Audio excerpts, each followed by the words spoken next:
o de algunas comunidades de base eclesial, con ejemplos, si acaso ustedes los conocen, de la Universidad de la Tierra, que tiene espacios en Oaxaca, con la coordinación de Gustavo Esteva, o en Chiapas, en San Cristóbal, con el CIDESI, que coordina el doctor Raimundo Barraza, o la llamada Universidad de la Montaña, que tienen en el municipio de Margaritas, donde fue Peña Nieto con toda descaro a iniciar la cruzada contra el hambre.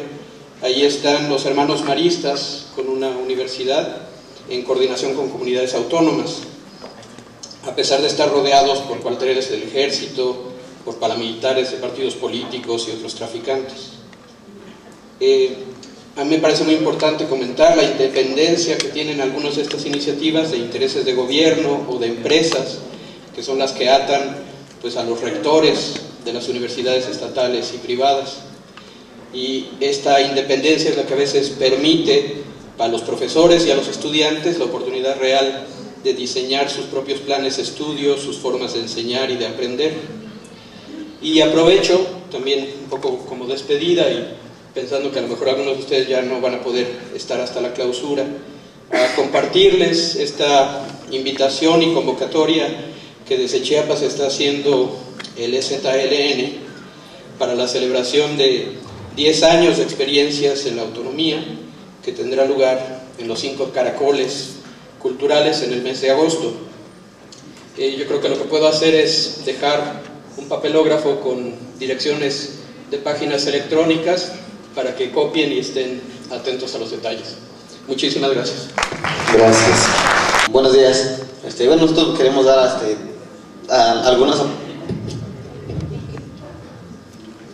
algunas aportaciones sobre lo que dijo el compañero que pasó primero, sobre lo que decía él, ¿no?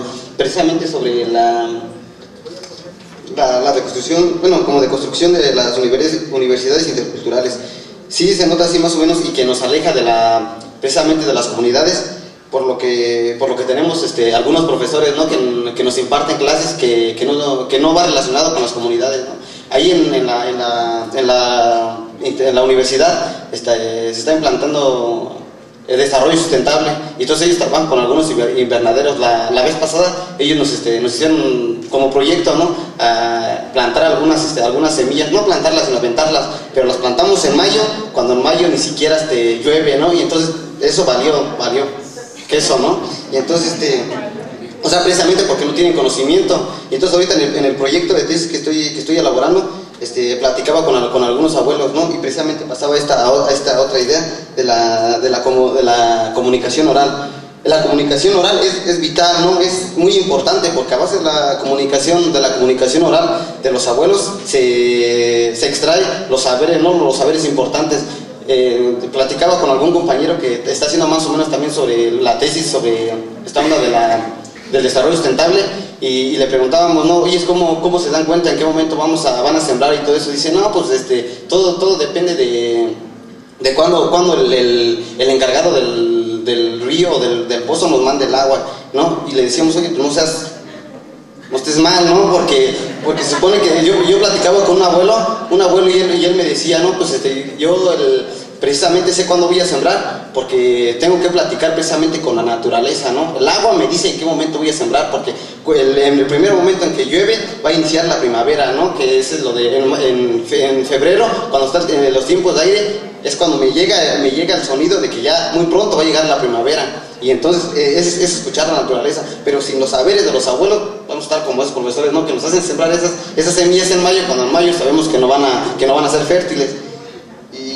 También pasaba a la de la deconstrucción. Y entonces ¿cómo nosotros no nos estamos alejando? Precisamente, ¿no? Porque como los profesores no tienen esos saberes, entonces también nosotros nos andamos alejando, que creemos de que lo que nos dicen nuestros abuelos está mal, ¿no? Y como ellos trabajan con esos invernaderos, pues sí, ellos pueden trabajar a lo mejor en cierto tiempo, pero no sabemos de que también estamos alterando la tierra. Y entonces lo que decía aquí estaba el exponente, de que no podemos sembrar algunas cosas en invierno, ¿no? Porque sabemos que seca. Es obvio de que en el invernadero sí los vamos a sembrar, pero al mismo tiempo estamos alterando la tierra, pero para la siguiente siembra, que es en marzo o en febrero o en marzo, la tierra ya no va a ser fértil porque ya la alteramos en el mes de invierno. Y entonces estamos deconstruyendo y nos andamos alejando precisamente, ¿no?, de los saberes de nuestros abuelos y de nuestras comunidades. Entonces nosotros que somos, que vamos realmente adquiriendo esos conocimientos, ¿a quién hacemos caso, no? Precisamente. Y entonces las universidades interculturales deben de estar más impuestos a esta onda de que los maestros deben de estar enfocados hacia las culturas y no precisamente como esta onda, ¿no? Ayer platicaba con ella, ¿cómo es posible de que nosotros vengamos acá? Le decía, ¿no? Precisamente ya no pude pasar ayer a compartir eso, de que cómo es posible de que nosotros venimos acá y acá nos ofrecen, o sea, no ofendiendo a todos, ¿no?, pero es un comentario, de que nos ofrecen la comida o desayuno con cuchara, con nuestro tenedor y con el cuchillo, ¿no?, que no sé ni cómo se llama, pero es un cuchillo. Y nosotros como indígenas lo adoptamos, nos adaptamos a esto, y nosotros en nuestras comunidades no hacemos esa mamá, no comemos así, ¿no? O sea, sí, no comemos eso. No comemos así, y entonces yo le decía, ya no, cuando estamos comiendo, no, yo no voy a ocupar esto, le digo, yo voy a comer con la mano. Y entonces como que algunos me estaban viendo y dije, pues no, mejor sí me sacaron, ¿no? Por la pena. Pero entonces llega este contraste, ¿no?, de que por qué las personas que nos toman como objeto de estudio, ellos no se ponen en nuestra parte, ¿no? ¿Por qué nosotros como indígenas, como comunitarios, bueno, no como indígenas, sino comunitarios, como personas que estamos en el campo, sí venimos y nos adaptamos a esta onda de aquí? Porque, bueno, es como reflexión, ¿no? Ellos, si realmente van a nuestras comunidades y trabajan en el campo, van a comer con las manos sucias como nosotros comemos, que a lo mejor comemos un poquito de carne y no tenemos el cuchillo en la mano, ¿verdad? Y nos arrancamos con las manos sucias, a lo mejor porque trabajamos en el campo. Realmente ellos harían lo mismo, realmente ellos harían eso por nosotros, como nosotros hacemos, ellos de esta manera, de que venimos y nos adaptamos. De las universidades, bueno, lo que planteaba aquí el ponente, creo que muchos autores y muchas personas tienen la idea este pensamiento de que las universidades tienen muy poco tiempo de creación, ¿no? Y de que anteriormente en el periodo precolombino no habían este tipo de educación, ¿no?, de universidades, pero pues eso es totalmente falso, ¿no? Sabemos que las universidades existían desde mucho tiempo antes, incluso se daba una educación más holística, ¿no?, que la de ahora. Se daba muchos tipos de educación, ¿no?, sobre herbolaria, sobre política, sobre organización, sobre astronomía, matemáticas y todo esto, ¿no? Pero se daba precisamente porque bueno, ayer los compañeros que fuimos al Calmecac nos explicaban ahí la guía que todos estos conocimientos se daban, nos enseñaban porque a esa persona que se le enseñaba iba a tener el fin o el objetivo de saber cómo iba a dirigir, a manejar, a apoyar y a ayudar a las comunidades, ¿no? Y eso es bien importante. Bueno, con el paso del tiempo, pues esto prácticamente se ha olvidado, y ahora con la creación de las universidades interculturales, pues lo queremos retomar, ¿no? Queremos volver a eso, ¿no?, como era antes. Y creo que es bien importante. Mencionaba también algunos puntos sobre, bueno, más que nada las necesidades de las universidades interculturales, ¿no?, en este caso, y de todas las universidades indigenistas y todo esto, bueno, las universidades que tienen el enfoque intercultural, ¿no? Creo que es muy importante las condiciones en las que nosotros vamos a estudiar, ¿no? Hablando de la infraestructura, pero sobre todo de la currícula, ¿no?, de los planes y programas académicos que nos van a, bueno, que nosotros estamos estudiando. Pero sí es bien importante que todos los saberes y conocimientos que hay en la comunidad se plasmen en esos programas y que se tomen en cuenta los conocimientos de lo que decía mi compañero, ¿no? Los conocimientos de las personas. Y también creo que es bien importante la preparación de los maestros, ¿no? También ya lo mencionaba él, ya para no repetir tanto. Y en días anteriores mencionaban algunos obstáculos dentro o en la permanencia de las universidades interculturales nosotros como estudiantes, y planteábamos algunos que muchos llegábamos a este tipo de universidades no por convicción, sino porque ya no teníamos otra opción para estudiar, o porque ya se nos habían pasado el tiempo, el periodo de inscripciones y todo este rollo, y entonces, bueno, mi última opción, pues la Universidad Intercultural, ¿no? Ya es la que me queda, para ya no dejar pasar tiempo y todo esto. Pero, entrábamos y muchos de nosotros no conocíamos la lengua, ¿no? Y creo que ese sí era, sigue siendo un problema como bastante relevante. Y bueno, yo tengo la idea de que si entramos a la universidad con este enfoque y que no conocemos la lengua y que mucho menos, por lo tanto no conocemos la cultura tampoco, ¿por qué no? Si se están enseñando las lenguas indígenas dentro del plan curricular de la universidad, entonces mi pregunta es ¿por qué entonces no se dan todas las materias en la lengua indígena que nosotros estamos estudiando? Si lo hacen con el inglés, con el francés y con otras lenguas, ¿por qué no en las lenguas indígenas? Que todas las materias se nos enseñen en lenguas indígenas. Es un reto bastante complicado tal vez, pero por aquello de que tenemos que adaptar muchas palabras que no existían en tiempos anteriores, y tenemos que adaptar la lengua a eso, ¿no? Nos enfrentamos con ese gran problema, pero creo que no es imposible, y creo que eso nos ayudaría en gran medida a entender el contexto, ¿no? Sobre todo. Bueno, otra pregunta. No sé, mencionaba el ponente sobre la condición de víctimas de los indígenas, ¿no? Teníamos que dejar esta condición de víctimas para llegar a la condición de la igualdad y la equidad, ¿no? No sé muy bien qué concepto tenga de la condición de víctimas de los indígenas. Creo que no necesariamente tendríamos que llamarlo como que tendremos que llegar a la condición de igualdad. Finalmente, somos diferentes, ¿no? Sí somos diferentes, pero ese es el sentido de tener una concepción pluricultural, ¿no? Y pluriétnica, de reconocer las diferencias.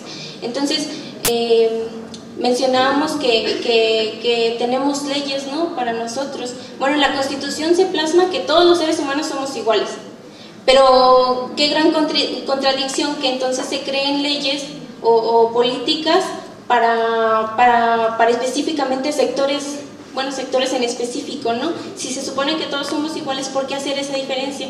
Entonces yo creo que no precisamente es que todos seamos iguales, simplemente que tenemos necesidades diferentes, ¿no? Tenemos características diferentes, y que por lo tanto mi necesidad de cumplir o de hacer con una cosa no va a ser la misma donde esté otra persona con un contexto totalmente diferente, ¿no? Y una pregunta sobre el concepto de cosmovisión. Decía que era algo así como un concepto eurocéntrico. Yo creo que, bueno, la concepción que yo tengo, el concepto que yo tengo de cosmovisión es la percepción de, bueno, cómo yo voy a percibir mi vida, mi mundo, pero en base al universo, ¿no? A todos los elementos del universo. Pero también a lo mejor podría haber otra concepción, ¿no? La misma palabra lo dice, cosmovisión, visión del cosmos. Pero bueno, la diferencia, no sé, esa es mi pregunta, o cómo ve usted la diferencia en torno a lo que usted mencionaba digamos, un origen eurocéntrico del concepto, porque como yo estoy haciendo esta diferencia, si es un concepto eurocéntrico, entonces estamos hablando solamente de una visión, ¿no? Pero la concepción que yo tengo es de percepción. Visión solo lo estamos viendo, pero percepción ya lo estamos sintiendo, entonces ya es total, bueno, sí, es diferente, ¿no? Entonces, bueno, esa es mi duda, no sé cómo usted esté tomando el concepto, y para saber la diferencia. Bien, gracias. Damos la palabra y después pasamos al siguiente bloque. Yo apelaría a la capacidad de síntesis tanto de nuestro conferencista como de los compañeros para que escuchemos a la mayor parte de las intervenciones conforme al tiempo. Trataré de ser lo más breve porque ahorita lo más importante es ya su palabra.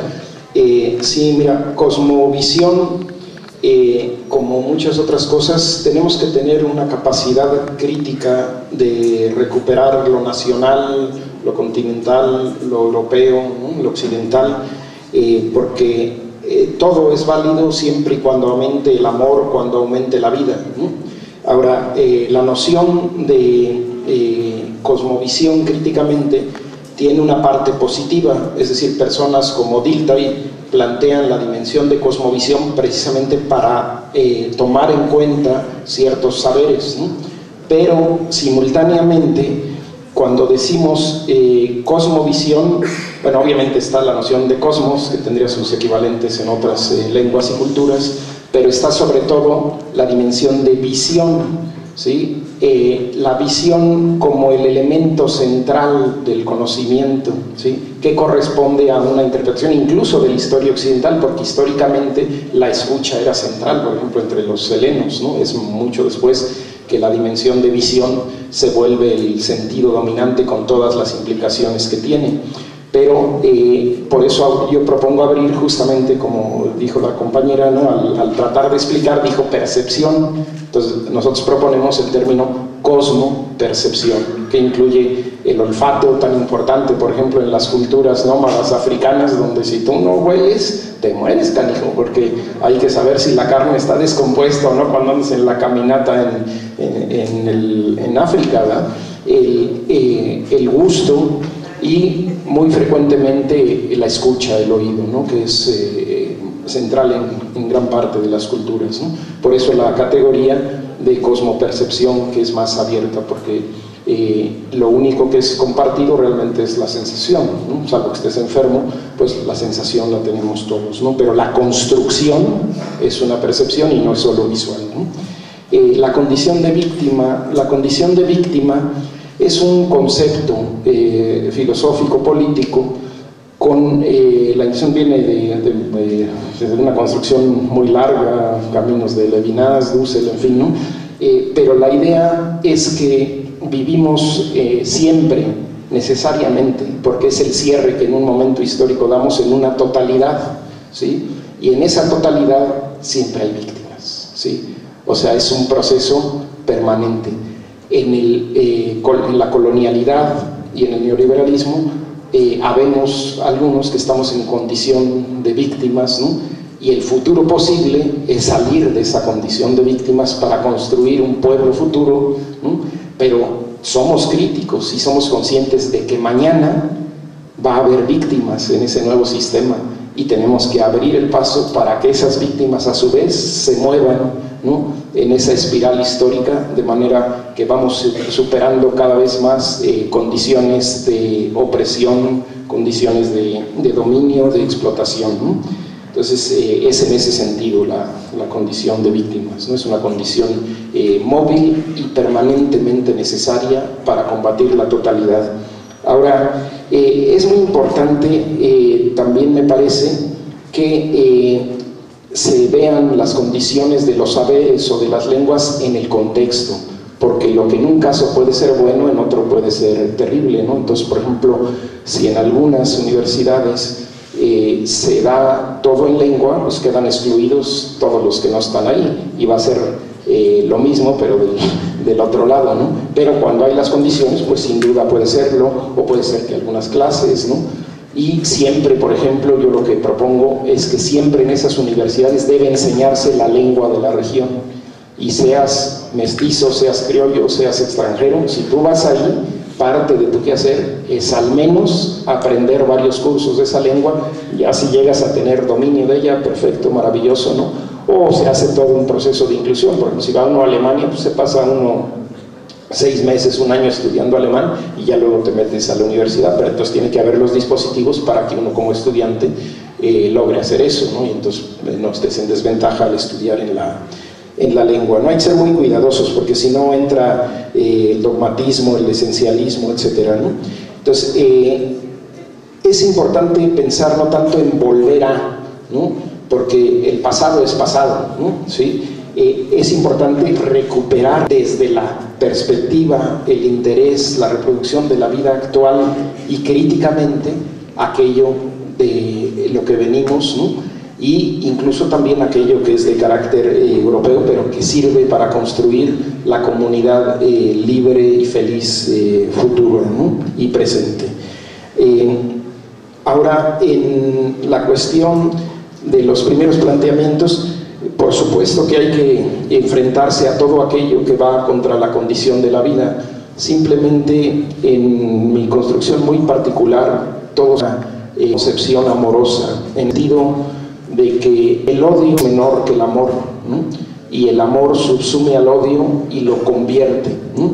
De manera que siempre voy a luchar y siempre he luchado toda mi vida contra aquello que es injusto, contra aquello que afecta la vida, pero no lo hago desde el odio, lo hago desde la condición de aumentar el amor, de aumentar la vida, ¿no? Pero es una postura personal. Yo me dedico a la sanación y solo desde esa condición logro contribuir a que la gente despierte la condición de la salud profunda del cuerpo y de la vida, ¿no? Con respecto al caso de lo que se expresaba en Oaxaca, de mi tocayo, de Pedro, lo que diría es que por eso proponía que un primer punto es el inventario, ¿sí? Logra hacer aquí un movimiento, cómo están las distintas experiencias, qué tienen de bueno, qué tienen de malo, qué es exclusivo, qué es generalizable, ¿no? O ampliable en ese compartir. Y ahí están, por supuesto, todas las experiencias que se han comunicado aquí, o las que el mismo Pedro incluye aquí ahora, de la Universidad de la Tierra, de la Universidad de la Montaña, etcétera. Todas son valiosísimas, ¿no? Y vamos reconociendo siempre con un espíritu de crítico, porque sin eso pues no se avanza mejor en el, ¿no? Entonces vamos reconociendo y recuperando y todo lo que ya están dado, para que lo andamos dos veces, ¿verdad? Tal vez en vez de crear el hilo negro, muchas veces conocemos experiencias y ya avanzamos mejor y más rápido. ¿Por qué me centré en aspectos de carácter más bien crítico? Bueno, porque de esas experiencias, bueno, ya están ahí, pero hay que construir hegemonía, es decir, la capacidad de persuadir y en su caso convencer, ¿no?, a otros dentro de los grupos originarios y fuera de ellos, para que caminemos por un rumbo distinto en la universidad y en el saber universitario, ¿no? Entonces creo que por ahí iría, no sé si algo se me pasaría, ¿no?